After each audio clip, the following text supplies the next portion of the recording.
पितृपक्ष में नहीं खानी चाहिए कौन सी चीज़ें, तो चलिए जानते हैं हम आज की वीडियो में। सनातन धर्म में पितृपक्ष का काफ़ी महत्व माना जाता है। हिंदू धर्म में जितना महत्व देवी देवताओं को दिया जाता है, उतना ही महत्व हमारे पितरों को भी दिया जाता है। पितृपक्ष को श्राद्ध के नाम से भी जाना जाता है। पितृपक्ष की शुरुआत हर साल भाद्रपद माह में शुक्ल पक्ष की पूर्णिमा तिथि से होता है, जो कि 16 दिन तक चलते हैं।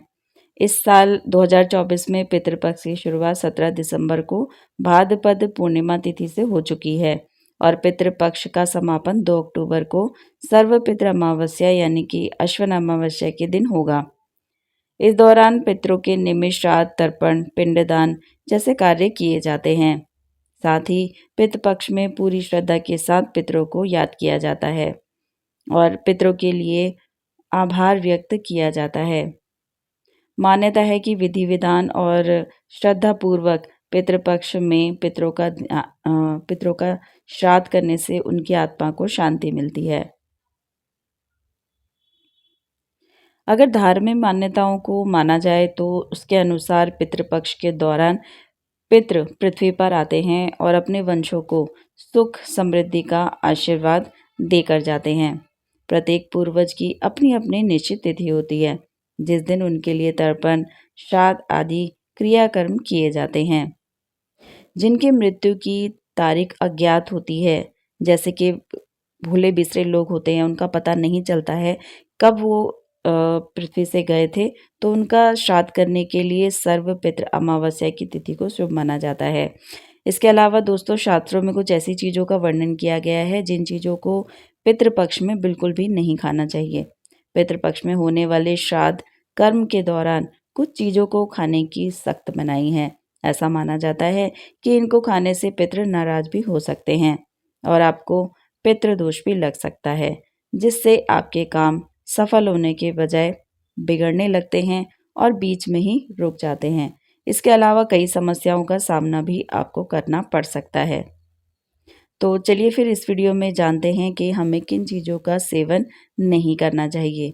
लेकिन उससे पहले प्लीज़ वीडियो अगर आपको पसंद आ रही है तो प्लीज़ वीडियो को लाइक और चैनल को सब्सक्राइब ज़रूर कर लें। तो चलिए फिर आगे की वीडियो स्टार्ट करते हैं।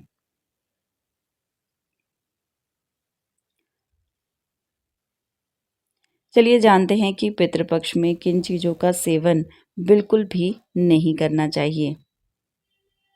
नंबर 1, बासी खाना। अगर आपके घर में श्राद्ध है तो जिसे भोजन कराया जा रहा है उसे और भोजन कराने वाले दोनों को बासी खाना बिल्कुल नहीं देखना चाहिए। साथ ही इस दिन पूरे परिवार को बासी खाना नहीं खाना चाहिए। ऐसी मान्यता है कि पितृपक्ष के दिनों में बासी खाना खाना अशुभ माना जाता है। पितृपक्ष में बासी खाना खाने से पितृ नाराज हो सकते हैं, जिससे आपको पितृदोष भी लग सकता है। नंबर 2, बैगन। पितृपक्ष में बैगन भी नहीं खाना चाहिए। ऐसा माना जाता है कि इस माह में पितृदोष संबंधित बीमारी होने का खतरा रहता है और बैगन पितृदोष बढ़ाता है। इसके अलावा इस माह में ब्रह्मचर्य का पालन करना चाहिए और बैगन काम प्रवृत्ति को बढ़ाता है। इसीलिए पितृपक्ष में धार्मिक दृष्टि से बैगन खाना उचित नहीं है। उत्तेजना वर्धक होने की वजह से बैगन को धार्मिक दृष्टि से अशुद्ध माना जाता है। करेला। दोस्तों, पितृपक्ष में करेले का सेवन करना भी वर्जित माना गया है। करेला वातकारक यानी वायु बढ़ाने वाला सब्जी मानी जाती है। साथ ही कभी कभी इसमें कीड़े भी लग जाते हैं। इसीलिए ऐसा माना जाता है कि श्राद्ध पक्ष में करेला खाना हानिकारक हो सकता है। पितृपक्ष के दौरान अधिक तीखे, चटपटे, तिक्त और रूखी चीज़ों को खाने से धार्मिक दृष्टि से मनाही है। तिक्ख होने की वजह से भी करेले का सेवन करना वर्जित माना जाता है। जीरा। जीरा स्वास्थ्य के लिए लाभदायक होता है, लेकिन पितृपक्ष में जीरा खाना नुकसानदायक हो सकता है, क्योंकि पितृपक्ष में जीरे का सेवन करना अशुभ माना गया है। इससे पितृ नाराज हो सकते हैं और आपके बने बनाए काम भी बिगड़ सकते हैं।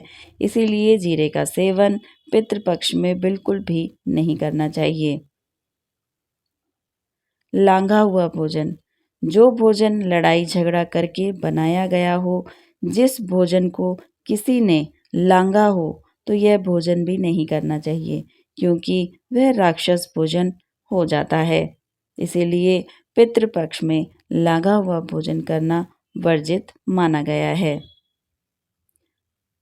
अगला है दूध का सेवन। पितृपक्ष में दूध का सेवन भी करना नहीं चाहिए। हालांकि आप जिस दिन पितरों की तिथि है उस दिन उनके नाम से खीर बना सकते हैं। दरअसल खीर को पितरों का भोजन माना गया है, इसीलिए खीर का सेवन आप कर सकते हैं।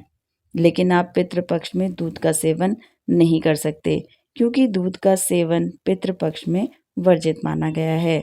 अगर आप पितृपक्ष में दूध का सेवन कर लेते हैं तो आपको अशुभ परिणाम देखने को मिलते हैं। अगला है अरबी। शास्त्रों में अरबी का सेवन भी पितृपक्ष में वर्जित माना गया है, क्योंकि पितृपक्ष में अरबी का सेवन करने से आपकी आर्थिक स्थिति कमज़ोर होती है और आपके बने बनाए काम में रुकावट आ सकती है। इसीलिए श्राद्ध पक्ष के दौरान अरबी का सेवन भूल कर भी ना करें, वरना आपके पितृ आपसे नाराज हो सकते हैं। सब्जियां। दोस्तों, कई सारी ऐसी सब्जियां होती हैं जो ज़मीन के नीचे उगती हैं और इन सब्जियों को कंद कहते हैं और इन सब्जियों को पितृपक्ष में नहीं खाना चाहिए। जैसे आलू, शकरकंदी, मूली, गाजर, खीरा, लौकी, सरसों का साग, सलगम, चुकंदर, इन सारी तरह की सब्जियों को पितृपक्ष में खाना वर्जित माना गया है। इसके साथ ही इन सब्जियों का भोग भी नहीं लगाना चाहिए और ना ही श्राद्ध भोजन में इन सब्जियों को किसी ब्राह्मण को खिलाना चाहिए। ऐसा करने से पूर्वज नाराज हो जाते हैं।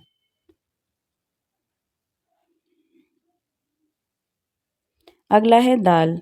दोस्तों, पितृपक्ष में मसूर की दाल को भी नहीं खाना चाहिए, ये अशुभ मानी जाती है। दोस्तों, मसूर की दाल के साथ साथ आपको चने की दाल, सत्तू, मसूर और उड़द की दाल, चने या फिर इनसे बनी हुई चीज़ों को भी पितृपक्ष के दौरान नहीं खाना चाहिए, क्योंकि यह वर्जित मानी जाती है। और चने के साथ ही पितृपक्ष में किसी भी चीज़ को कच्चा नहीं खाना चाहिए। इस समय केवल पके भोजन का ही सेवन करना चाहिए। अगला है मसाले। पितृपक्ष के दौरान कई मसालों को खाने की भी मनाही होती है, जैसे जीरा, राई, सरसों के बीज और काले नमक का सेवन भी इन दिनों करना वर्जित माना जाता है। अगर आप इन चीज़ों का सेवन पितृपक्ष में करते हैं तो आपको आर्थिक तंगी का सामना करना पड़ सकता है। अगली चीज़ है यहाँ पर पके हुए चावल। पक्का चावल, जिसे उतना भी कहा जाता है, इसका सेवन भी पितृपक्ष में वर्जित माना गया है। पूजा पाठ के काम के अलावा चावल का इस्तेमाल किया जाता है, जिसे कच्चे चावल के नाम से भी जाना जाता है। इसका सेवन भी आप कर सकते हैं। नंबर 12, तामसिक भोजन। इन 16 दिनों में किसी भी तरह के तामसिक भोजन जैसे मछली, अंडा, मीट खाने की मनाही होती है। इसके अलावा पितृपक्ष के इन 16 दिनों में शराब का सेवन भी वर्जित माना जाता है। मान्यता है कि इन चीज़ों का सेवन करने से पितृदोष लगता है। साथ ही लहसुन, प्याज को भी तामसिक माना गया है। पितृपक्ष से समय पूरी सादगी से रहना चाहिए और भोजन भी वैसा ही सादा ही करना चाहिए। लहसुन प्याज को इन दिनों पूरी तरह से छोड़ देना चाहिए। इसके अलावा श्राद्ध कर्म के दौरान लोहे के बर्तन में खाना पकाने से बचना चाहिए। पितृपक्ष में पीतल, तांबा या फिर अन्य धातुओं के बर्तनों का प्रयोग करना शुभ माना जाता है।